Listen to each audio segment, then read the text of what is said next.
আসসালামু আলাইকুম everyone, welcome to my Ramadan series. আর আজকে আমি বানাবো হোয়াইট সস পাস্তা। প্রথমেই আমরা পাস্তা সিদ্ধ করে নিয়েছি। এছাড়া আমাদের লাগবে মাশরুম, চিকেন, চিজ, কাঁচামরিচ, পেঁয়াজ, রসুন, ময়দা, বাটার, গোলমরিচ গুঁড়ো, শুকনো মরিচ গুঁড়ো এবং দুধ আর অরিগানো। প্রথমে আমরা একটা গরম কড়াইতে বাটার দিয়ে দিব। তার মধ্যে এক এক করে রসুন, পেঁয়াজ এবং চিকেন সতে করে নিব।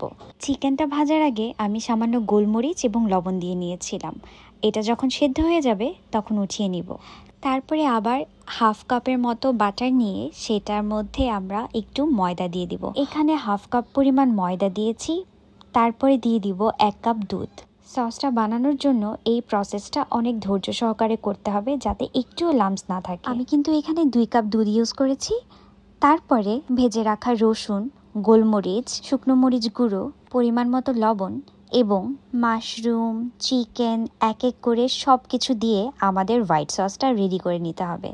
এখানে আমি পেঁয়াজ দেওয়ার পার্টটা নিতে ভুলে গিয়েছিলাম। তারপরে আমরা এখানে পাস্তা দিয়ে নিলাম, তার মধ্যে অরিগ্যানো এবং চিজ দিয়ে দিলাম। আপনারা দেখতেই পাচ্ছেন আমাদের পাস্তাটা কত বেশি চিজি হয়েছিল। এখন টেস্ট করার পালা। আর সত্যি কথা বলতে আমার পাস্তাটা হয়েছিল একদমই পারফেক্ট। নেক্সট ভিডিওতে কি থাকছে তা দেখার জন্য অপেক্ষা করুন।